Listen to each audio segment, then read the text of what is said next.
Hello world. In this video, I will show you how I'm building the program, Python program with Kiro IE IE software.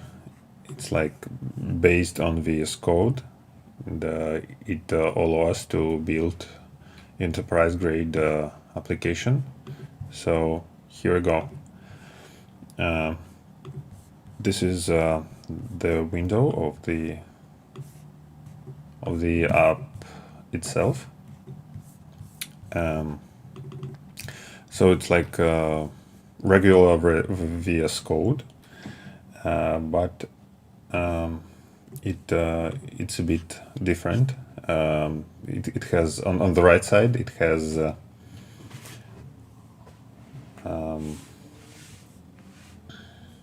sessions with AI, where you can ask question or describe a task. And what differs this program from, let's say Cursor, we have three stages in development. So at first, the Kiro asks us about general description of the application. So let me show you. Insert, refresh plan, tasks.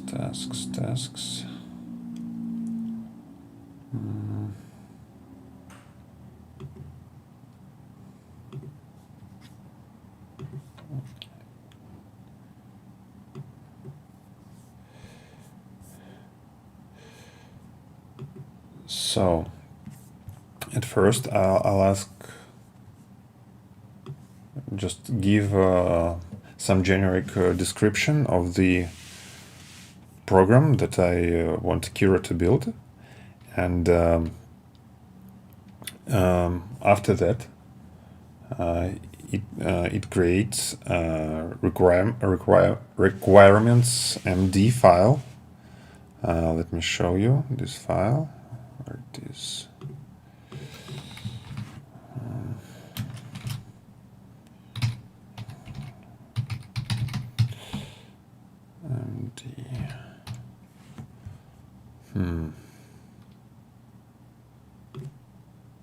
Okay.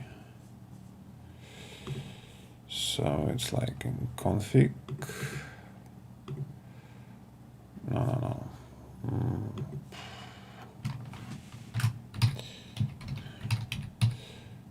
It's MD Kiro specs price monitor. Okay. Kiro specs. Oh yeah. So this is design. It's after the. At first, it make design.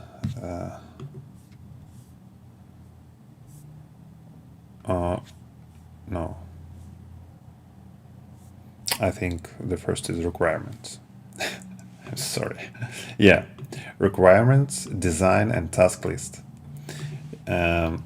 So after this textual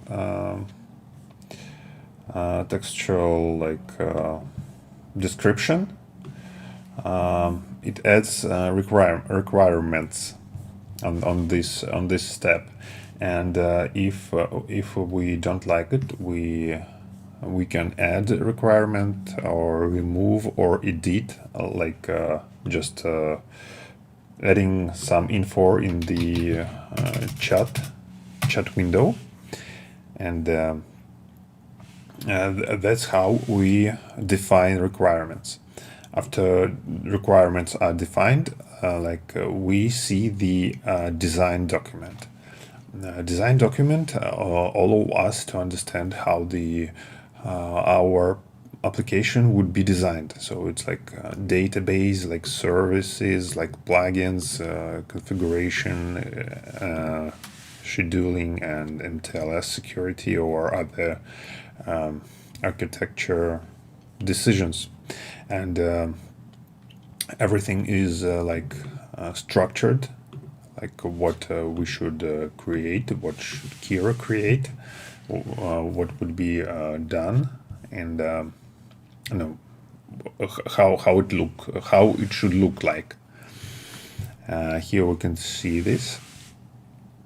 You will find the link to the GitHub repository where you can find all these documents and check them out.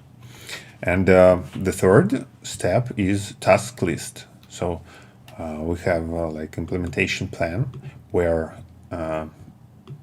each task, all of us,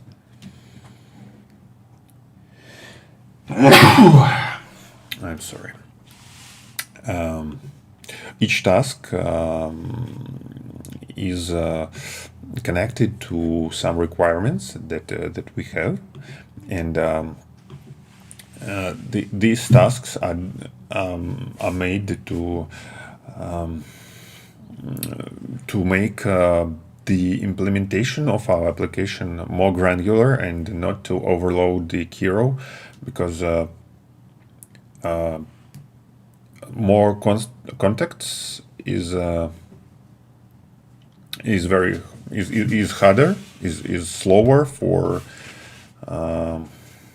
Claude Sonnet or other AI LLM to process. So all these tasks are executed one by one. We will just push the button like execute, and we can take a look on the execution process.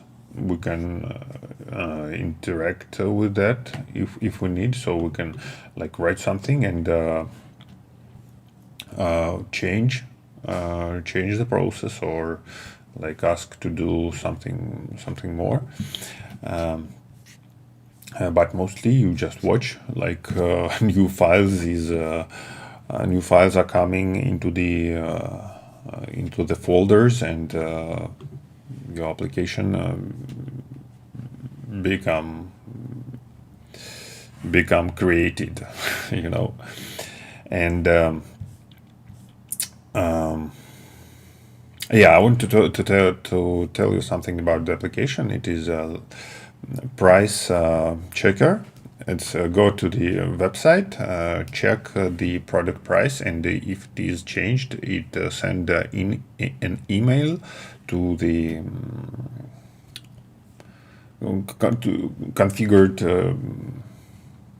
configured email. So it is used when we want to watch the price and to know if the good is has lower price, and we want to buy it. Yeah, and at first glance, I want to apply AI here, but the regular product page could be parsed by script, and that's why the AI option is included here. But the main functionality is based on like Python parsing service. So